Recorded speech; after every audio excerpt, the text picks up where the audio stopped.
श्री शिवाय नमस्तुभ्यम। हर हर महादेव। ऑलवेज सूची YouTube channel पर आप सभी का बहुत बहुत स्वागत है।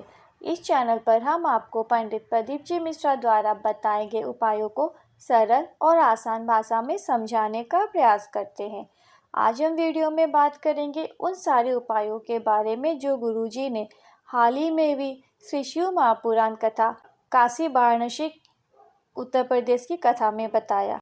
इस एक वीडियो में सारे उपायों के बारे में बात करेंगे जो 7 दिन की शिव महापुराण कथा काशी वाराणसी उत्तर प्रदेश में चली, जो कि 20 नवंबर से लेकर 26 नवंबर 2024 तक चली। ये 7 दिवसीय शिव महापुराण कथा रही।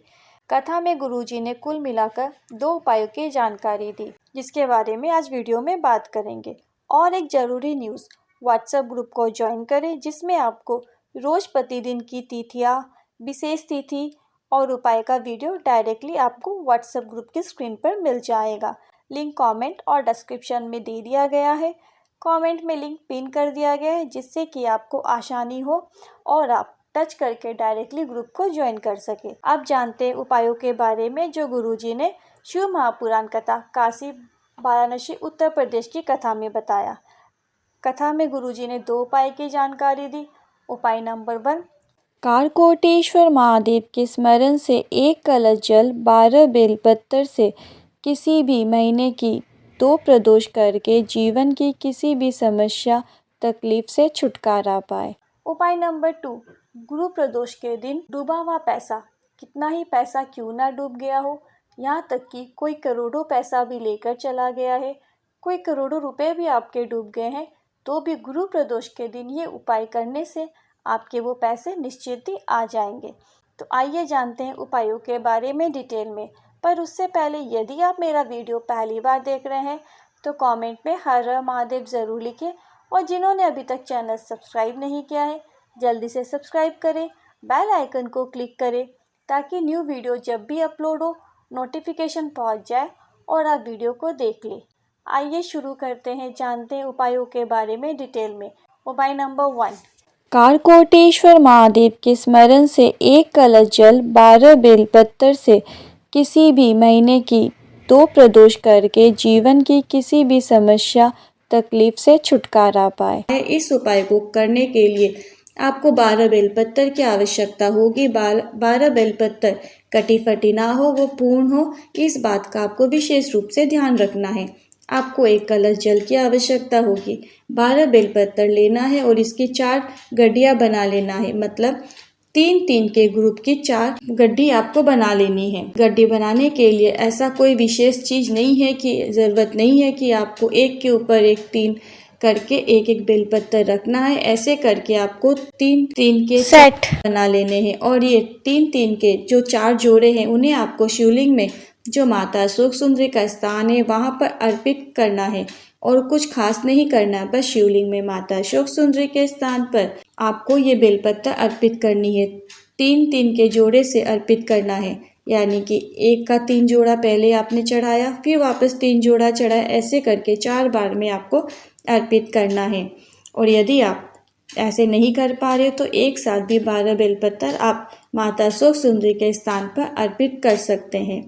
ये किसी भी महीने की 2 प्रदोष में आपको ये उपाय करना है, यानी कि आप कोई भी महीना जो महीना को आप करोगे उस महीने में जो दोनों प्रदोष आती है उसी में आपको करना है। मतलब ये उपाय आपको करने की शुरुआत किसी भी महीने की जब शुरुआत होती है, जो पहली प्रदोष आती है तब से करना है, और उस महीने की दूसरी प्रदोष में भी आपको ये उपाय करना है।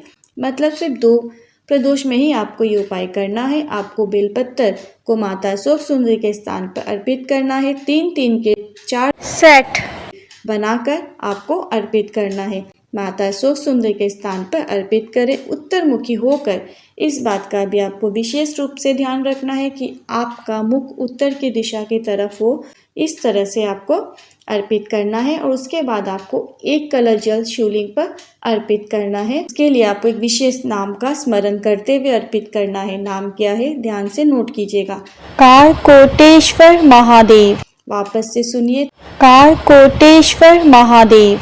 ऐसा करने से जो भी आपकी विपरीत स्थिति है वो ठीक हो जाएगी। पर आप ध्यान रखें कि जल चढ़ाते वक्त भी आपको कारकोटेश्वर महादेव का नाम का स्मरण करते हुए ही जल चढ़ाना है। गुरुजी ने कहा कितनी भी विपरीत परिस्थिति क्यों ना चल रही हो, वो आपसे दूर हो जाएगी। आप उनसे बाहर निकलोगे, आपको उसका हल निकलता हुआ अवश्य नजर आएगा। गुरुजी ने कहा अगर आप 3-3 बेलपत्र की गड्डियाँ या एक ग्रुप नहीं बना पा रहे हो तो आप ऐसा भी कर सकते हैं कि आप 12 बेलपत्र एक साथ माता शोक सुंदरी के स्थान पर अर्पित करें। पर आप प्रयास करें कि आप 3-3 की 4 गड्डियाँ बनाकर माता शोक सुंदरी के स्थान पर तारकोटेश्वर महादेव का नाम लेते हुए अर्पित करें और फिर 1 लोटा जल शिवलिंग पर तारकोटेश्वर महादेव का नाम का स्मरण करते हुए अर्पित करें। गुरुजी ने 2 प्रकार से बेलपत्र अर्पित करना बताया है। एक तो आप ध्यान से सुने, 3-3 की 4 गड्डियाँ बना लें। अगर आप नहीं बना पा रहे हो तो 12 बेलपत्र एक साथ भी आप अर्पित कर सकते हैं। बाबा से अपने दिल की बात बोल दीजिएगा जल चढ़ाने के बाद, जिसे बाबा ज़रूर सुनते हैं। जो भी परेशानी है बाबा वो अति शीघ्र उसे दूर कर देते हैं। उपाय नंबर 2, गुरु प्रदोष के दिन डूबा हुआ पैसा, कितना ही पैसा क्यों ना डूब गया हो, यहाँ तक कि कोई करोड़ों पैसा भी लेकर चला गया है, कोई करोड़ों रुपए भी आपके डूब गए हैं, तो भी गुरु प्रदोष के दिन ये उपाय करने से आपके वो पैसे निश्चित ही आ जाएंगे। गुरुजी ने बिल्कुल नए उपाय की जानकारी देते हुए कहा जीवन में एक प्रयास जरूर करना। गुरु प्रदोष के दिन प्रदोष काल के समय आपको ये उपाय करना है। मतलब जिस दिन प्रदोष हो और साथ ही गुरुवार का दिन हो तो उसे गुरु प्रदोष कहते हैं। उस दिन आप इस उपाय को करें।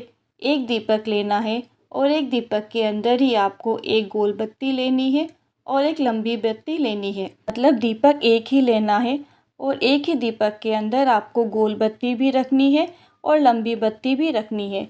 और 3 बेलपत्र आपको लेकर शिवालय या शिव मंदिर जाना है, जिसमें से आपको पहली बेलपत्र नंदी के पीठ पर जो उठा हुआ भाग होता है उस शिव के भाग पर आपको पहली बेलपत्र अर्पित करनी है। इसके बाद दूसरी बेलपत्र माता पार्वती के हस्त कमल पर गोल कटी भाग होता है, वहाँ पर आप कहीं पर भी अर्पित कर सकते हैं। तीसरी बेलपत्र आपको शिवलिंग के ऊपर अर्पित कर देना है। इसके बाद वो दीपक आपको प्रज्वलित करना है, जिसमें आपने 2 बत्ती लगाई है, गोल बत्ती और लंबी बत्ती, और उस दीपक को आपको नंदी और शिवलिंग के बीच में रख देना है।